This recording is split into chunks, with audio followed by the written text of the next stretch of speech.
welcome to Absolutely Essendon. On the agenda this week, after Essendon's first loss of the season, yes, the run has ended. Maybe we're expecting it. Maybe we weren't. But anyway, it's thrown up a few issues around certain players that perhaps performed below their best. One in particular that I got a feeling you might have the knives out for. So let's get stuck straight into it. Well, yeah, the run did come to a rather abrupt end. I think perhaps we were all guilty of expecting a little bit more than what we should be at this point in time. And Brad Scott, the club in general, has been very clear about keeping expectations under cover. Who likes to do that? Well, because we've been hearing that for years, and we secretly hope that that's just a line. It's just a party line. Yeah. That's fine if you'd won a premiership 3 or 4 years ago and, the fans were getting a little bit toey now. Yeah. We've been waiting a long time. But anyway, look. That's right. The loss came. It was a great win by St Kilda. I thought they were very impressive. I had them in the bottom 6, to be honest with you, and maybe Ross, the boss, is going to take them a lot higher than what most others thought. I'm a little surprised. I knew he was good, but it's like a Craig McRae kind of impact that he had on Collingwood last year. Yeah. With the depleted list. Well, we talk about our injuries. It's just incredible. That's true. So let's get to the point. I think there were some good performances on the weekend, but there was a couple of very poor performances. Are you referring to our ex-captain? Yeah, I think we need to talk about that. Dyson, he's 31 this year.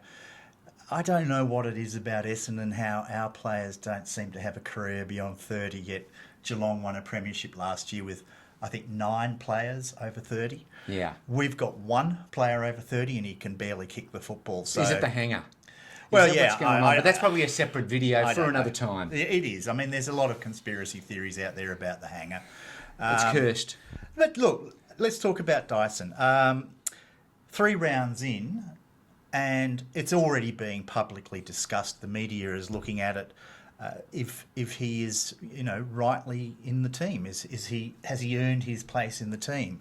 And on reputation alone, yes. But if you look at his performances to date, there's some real question marks about whether he has a place in the best 22. I'm a little surprised, to be honest, because last year, yes, there was a bit of a drop off, but he was just still gathering possessions.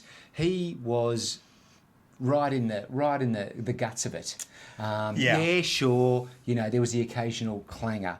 But, this year there probably has been a noticeable drop as well. But still, he's in the game. Yep. Do you know what I mean? He's there. Well, he's involved. He's in the game, but unfortunately, the play that he's involved in is often ending up in very bad turnovers or clangers. But let's have a look at the numbers. And I had the time. You've done homework to prepare this a little earlier. Oh, mate, you have. Yeah, this is comparing Heppell's first 3 rounds, and it's only 3 rounds, with 2022, where he played, I think it was 20 games. But in all the key metrics, he's down. So let's have a look. Average disposals, 23 compared to last season, 22. He's down 30%. Disposal efficiency's down 15.4%. Uncontested possessions and metres gained are both down 34%. Effective disposals down 41%. That's no good. And 1%ers, the basic things every footballer should be able to do, down 38%. I don't have the exact figures, but he's ranked very highly on turnovers and clangers within the Essendon squad. It's just not working for him. I know Scott subbed him off. I think it was in the first week against Hawthorn. He came off that's in that game. Yeah, he did. Looked very surprised and shocked about that. But, honestly, there was no other option. Yeah, that's right. He did look very surprised. Yeah. Is that when Guelphy went on? It might have even been week 2. I can't remember exactly. Yeah. But that's the fact that he looked shocked that he was being subbed out of the game. And I wonder if that says something about where Dyson's mind is. Is he living in a reality at the moment, or is he still harbouring a belief that he is an AFL standard footballer? Because I'm afraid the statistics they don't hold up. So if you say from a club perspective, that's if it's all about for the highest good of the team, what would you do? And are there any other examples where Essendon has done this well? Yeah, look, I think it's all about managing him. He's got a 1-year contract, so he's with us for the rest of the season. He's not going anywhere unless of course he decides to fall on his sword or call an early retirement. But why should he? I think he has to be managed, and I think Scott will look at ways of doing that. I can recall back in '92. It's going back a long way. I know some of our audience, our large audience, weren't even alive back then. Probably not. But in 1992, the great Terry Danaher, who had been a long-term captain, legend twice of the premiership, game. yep, Yes, absolute legend. Sheedy dropped him. I think it was after the first 3 rounds of that season. And he spent the rest of the year in the VFL team, the equivalent. They used to call it the reserves, but what we call the VFL today. How did he take that? He was a quite laconic character, though. But still, after you've reached the heights, that would have been brutal. I mean, I'm sure he would have been hurt by it. He was holding premiership cups up only a matter of years before that. So even the greats sometimes have to face that reality. But let's have a look at what that meant.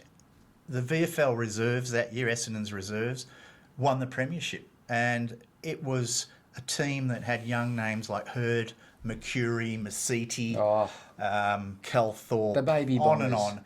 And they had a guy like Terry Danaher mentoring them through that year. And the following year, those players made it into the senior team, and of course the rest is history. And we pulled off a very unexpected premiership in '93. So maybe there is a role for Heppel as a mentor. I think he probably has aspirations to stay on at the club in some capacity, some coaching role. Yeah, So I'm convinced. What, All right. what better than that? And then perhaps from time to time he comes into the senior squad to play a role, and he could probably do that. So I don't think he's going to be playing every game every week. I think he's got to be managed, and perhaps that's one way of doing it. Yeah, okay, all right. But are we there yet, or would you say give it another 3 weeks? No, I think we're there. I think we've seen enough. And I've certainly. You think there's no coming out of the trough? I certainly wouldn't be playing him this week. I know that probably will expose him to more questioning, given his form so far. But I think for the sake of him and for the team, he probably needs a rest this week. And perhaps a run in the VFL might be the best thing for him. There you have it. Quite conclusive. And you come with evidence as well. Well, Hard I to mean, argue. I typed this up. I'm not Did sure you? it's No, admissible, I'm very but impressed because you've even got the black and red in it as well. yeah. You've gone to I think quite a bit of. This is on formal letterhead. In case we're not at the stage where we can insert graphics, then just take our word for we'll it. do Okay? a zoom in on that. Yeah, I don't know. We Can are. you do that? We are at the in stage. post? Are But we? I don't think we want to go that. Yeah. Steven Spielberg too early. Yeah. Okay. All right. Well, there you have it. Thank you. Thanks for Yeah, joining us. great to see you all. Feel free to give us a like, but you don't have to. No pressure. We'd prefer you did. Yeah. Yeah, that'd be nice. All right. See you next time. Goodbye for now.